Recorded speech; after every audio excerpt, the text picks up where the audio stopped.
Hello beautiful beings. So I'm making this video out in nature, as you can see, and it's been an interesting time that I haven't made a video for a while because I've had huge changes in my life that I'm just starting to get used to. So I've moved into a new home and I've also started a new job in the last couple of weeks, and I've moved up to just outside of Ashdown Forest, which you can see behind me. And I'm really grateful for this beautiful landscape that basically my dad lived on one side of Ashdown Forest and my nanny lived in the middle of Ashdown Forest. So as a child I came here a lot. These landscapes really are nostalgic to me and reminds me of so many beautiful memories and that feeling of freedom and who I really am, that sense of childlike wonder, which is what my video is today. Really is about. Oh, I just got a spine in my bum.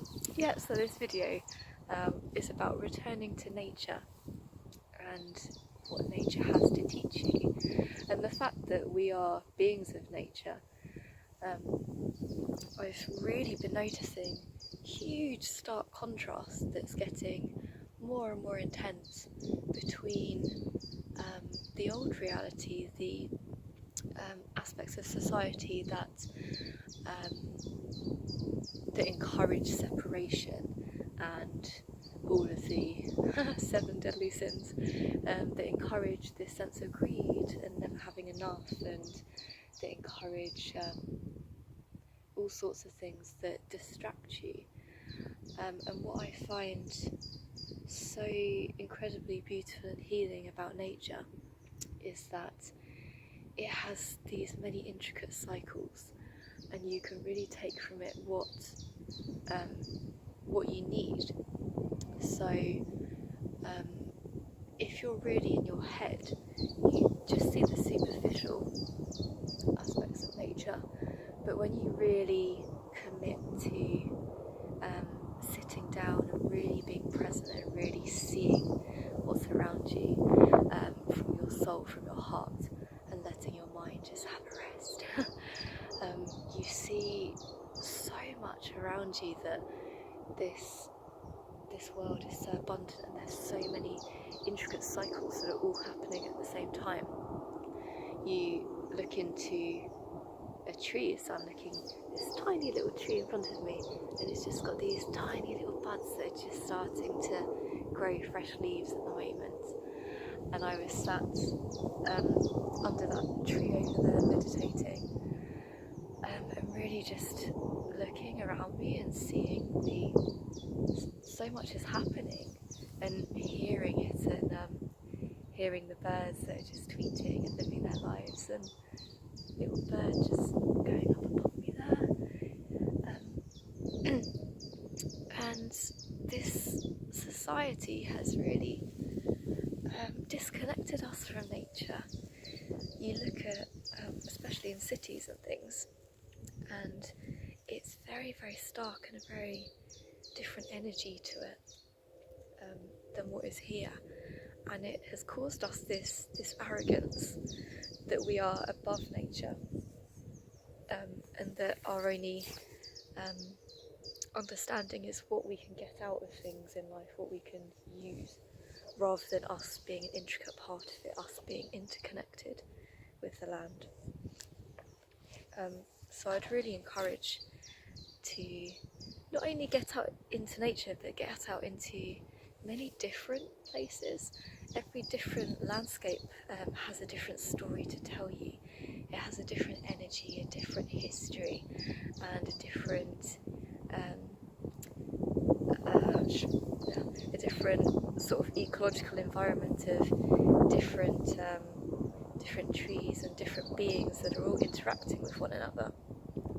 So the energy of this landscape is very rugged and very pure to me, whereas there are other places, so there are other forests that are on the other side of town, which have a very like deep green, very ancient feel to them, and then there are also places that have been created and supported in connection with man. So like National Trust places that also have this really beautiful energy of kindness and interconnectedness.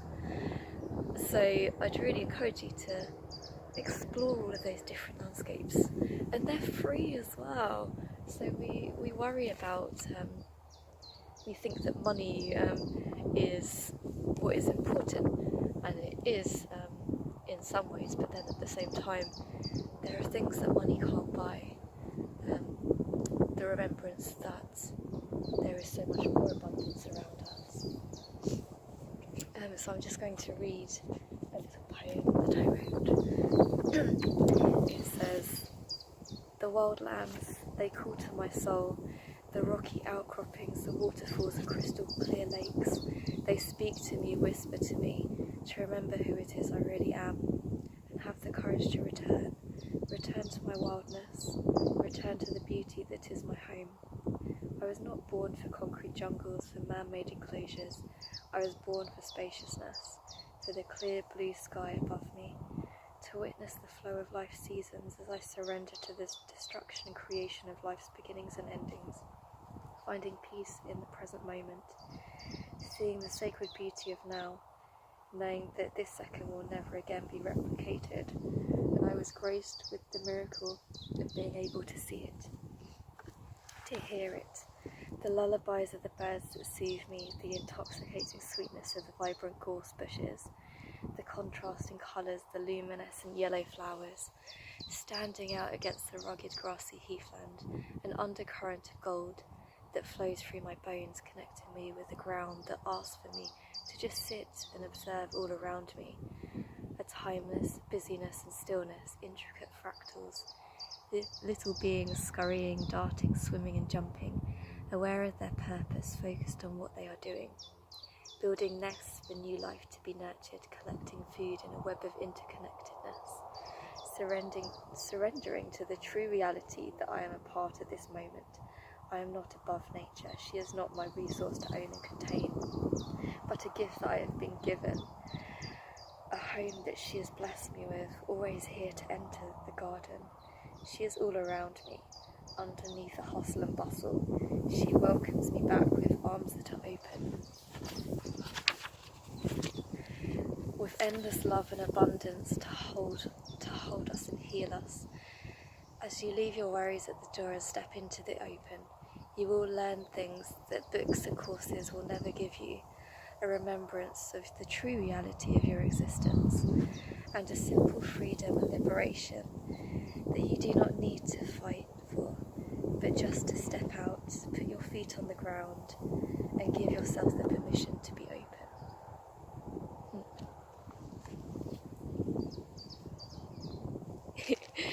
So, just as you sit and observe and listen, it's like the landscape talks to you.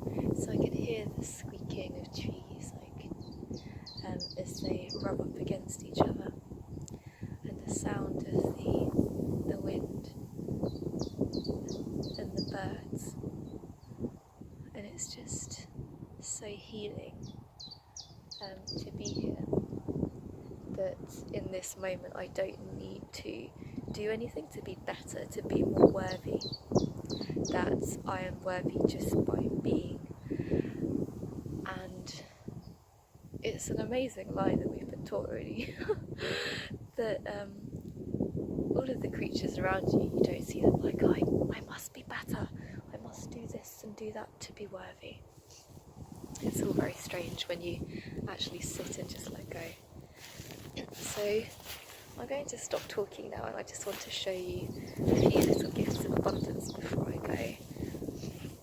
So the beautiful thing of Ashdown Forest is it's this incredible, beautiful, really rugged heathland, very much like Ashdown Forest, and yet it has these beautiful, bright yellow gorse bushes which are really spiky, but have these beautiful, vibrant yellow flowers.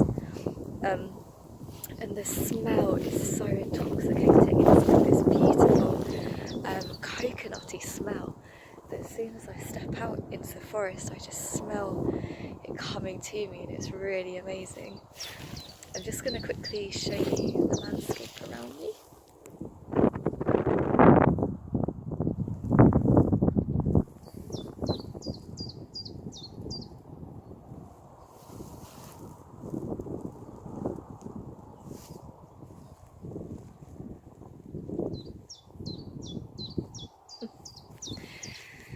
So that's what I've got to say today. Step out into nature, sit on the earth, hear the crunching, feel it beneath you, put your hands on the grass and just have that beautiful, vibrant experience that awakens all of your senses in that simplicity, and let it revive you and remind you of who you truly are. So lots of love, beautiful people.